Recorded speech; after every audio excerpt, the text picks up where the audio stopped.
The rules were taped to the wall beside my bed when I moved in. Yellowed paper, uneven handwriting.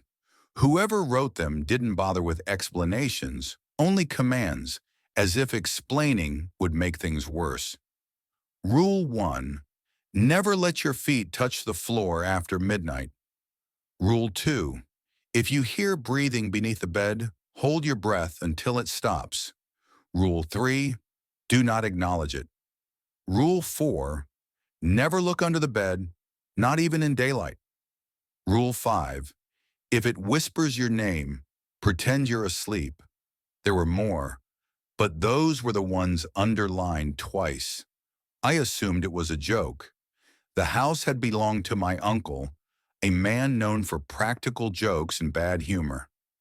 The kind of person who would leave fake rules behind just to mess with whoever came next. Still, something about the way the paper was taped there bothered me. It wasn't casual, it wasn't playful, it was deliberate, placed exactly at eye level when lying down. The first night, I laughed it off. I brushed my teeth, turned off the light, and climbed into bed like normal. Midnight came and went without incident. No breathing, no whispers, no monster. Then my foot slipped. It was just a few inches, enough for my toes to brush the cold floor. That's when I heard it inhale. The sound came from directly beneath the bed, slow and wet, like lungs pulling air through something that wasn't meant to breathe anymore. My entire body locked up. I didn't move. I didn't scream. I didn't even blink. I remembered the rules just enough to freeze in place. The breathing stopped. Minutes passed, maybe longer. Time didn't feel real anymore. When I finally pulled my foot back onto the mattress, my leg was shaking so badly the bed creaked. Something under me shifted in response. That was when I realized the rules weren't warnings. They were instructions for survival. Every night after that, the thing beneath the bed made itself known. Not aggressively, not at first. It scraped. It shifted its weight. It breathed, always waiting for a mistake. The worst part wasn't the sounds. It was the sense of awareness, the feeling that it knew the rules better than I did, that it was waiting patiently for me to forget one. On the fifth night, it whispered, my name, softly, lovingly, like someone checking if you were still awake. I stayed perfectly still, eyes closed, heart pounding so hard I was certain it could hear it. The whisper came again, closer this time, stretched and wrong, as if its mouth wasn't shaped correctly for speech. I know you're awake. I didn't respond. The bed dipped slightly beneath my weight, just enough to tell me something long and heavy had pressed upward from below. Its breathing resumed, slow and satisfied. It liked that I followed the rules, but it wanted me to break them. The rules multiplied. I didn't add them. I never wrote them down, but every morning there were more. New sheets of paper appeared taped to the wall, slid under the door, folded neatly on my nightstand. Same handwriting, same urgency.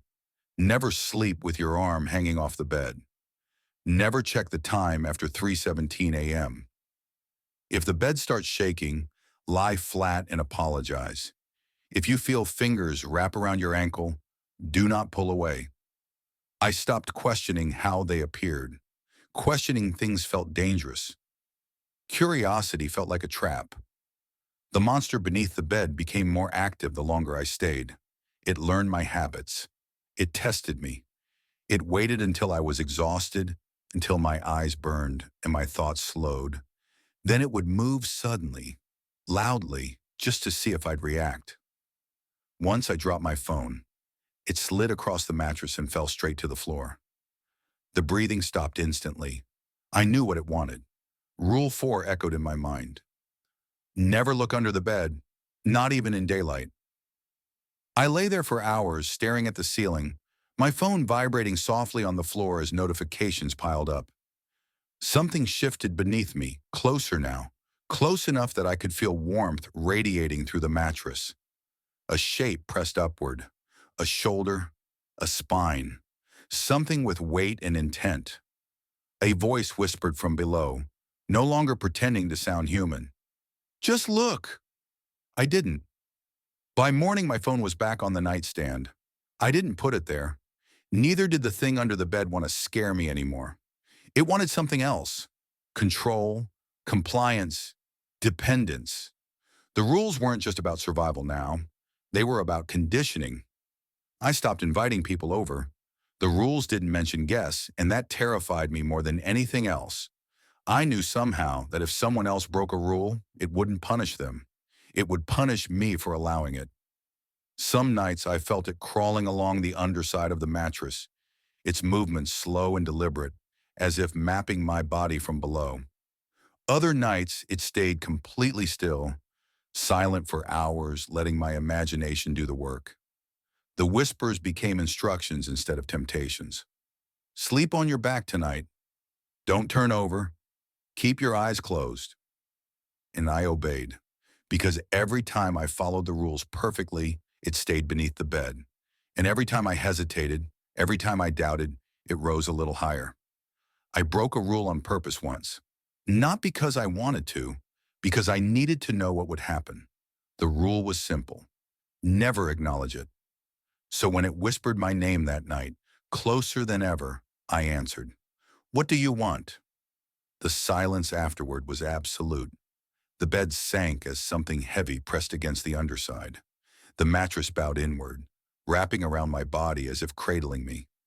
I couldn't move, couldn't breathe properly. The air smelled like dust, rot, and something old that had never seen light. It spoke from everywhere at once. "You!" The floor creaked. Slowly, deliberately, something began pulling itself out from beneath the bed. Not all at once, inch by inch. I felt fingers brush the edge of the mattress. Too many joints, too many knuckles. Then a forearm, then a shoulder that bent the wrong way. I squeezed my eyes shut and started apologizing. I didn't know what words I used. I just begged. The thing paused. Then it retreated. The mattress lifted. The pressure vanished. The breathing returned to its place beneath the bed. A new rule appeared the next morning, written larger than the others. You get one warning. I don't test the rules anymore. I follow them. Every night, every detail. My life has become a checklist of obedience, a routine built around avoiding mistakes. And the thing under my bed is patient. It doesn't need to rush, because one day I'll forget. One night I'll be too tired, too distracted, too human. And when that happens, it won't whisper. It won't warn me. It will stand up fully, and there will be no more rules. After that night, the house stopped feeling like a place and started feeling like a system. Everything had rules now, even the things that never should have. The hallway light had to be turned off before midnight, but not too early. The bathroom mirror could only be used with the door open. The closet had to remain shut at all times because, according to one new note, it dislikes competition. The rules no longer appear just at night. I would come home from work and find a fresh page waiting on the kitchen counter, folded neatly as if placed there by someone with manners. Sometimes the handwriting looked rushed, other times careful, but the message was always clear. The rules were expanding because it was expanding. The monster under the bed was no longer confined to the bed. At first, it only moved at night. I could feel it shift beneath the floorboards as I slept, crawling from one corner of the room to the other, always staying low, always staying hidden. Then it began moving earlier. I would be brushing my teeth and feel the floor vibrate slightly, as if something heavy had adjusted its weight underneath me.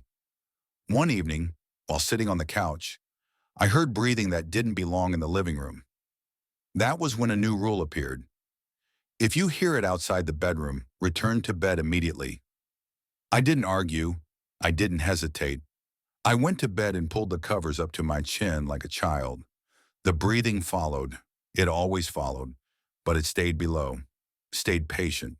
It wanted me to understand something. The bed was not its prison. It was its anchor. I started sleeping less. The rules demanded too much attention, too much awareness. Every movement felt like a potential mistake. Every sound felt like a test. And the more exhausted I became, the more active it grew. One night, I felt fingers curl around the edge of the mattress. Not grabbing, not pulling, waiting. I stared at the wall, heart racing, and remembered the rules. If you feel fingers wrap around your ankle, do not pull away. But there was no rule for fingers on the bed frame, so I did nothing. The fingers withdrew slowly, reluctantly, as if disappointed. The next morning, a new note appeared. Good choice. That was worse than any threat, because it meant the rules were no longer just restrictions. They were a conversation. I don't know how long I can keep this up. That's the truth I don't write down, the truth I don't admit out loud. Obedience is exhausting, perfection is impossible, and the thing under my bed knows that better than anyone. It started changing tactics. The whispers don't just come at night anymore. I hear them in the shower, muffled by running water. I hear them while I'm trying to sleep, layered beneath my own thoughts. Sometimes I swear it sounds like my own voice reminding me of the rules, correcting my posture, my breathing, my timing. The latest rule terrifies me more than all the others. If it asks for help, you must refuse politely. It hasn't asked yet, but I know it will. Because lately when I lie in bed, I feel something different beneath me. Not hunger, not patience, weakness. The breathing is uneven now, labored, as if whatever lives under my bed is changing again, growing heavier, larger, closer to standing. The floorboards creak more often. The mattress dips lower every night. And sometimes, just before I fall asleep, I feel something press gently against my back, like a hand resting there, almost comforting, almost human. I think that's the final test. Not fear, not temptation, empathy, because when it finally asks me for help, when it tells me it's trapped, that it's suffering, that it just needs me to bend one rule just once I'll want to. I already feel that urge growing, that dangerous thought forming in the back of my mind. Maybe the rules are cruel. Maybe the monster's misunderstood. Maybe I'm the one keeping it trapped. And when I start thinking like that, I realize the truth. The rules were never meant to keep it under the bed forever. They were meant to teach me how to replace it, because something has to stay down there. And one day soon, when I break a rule not out of fear, but out of kindness, the monster will finally stand up, and I will lie down.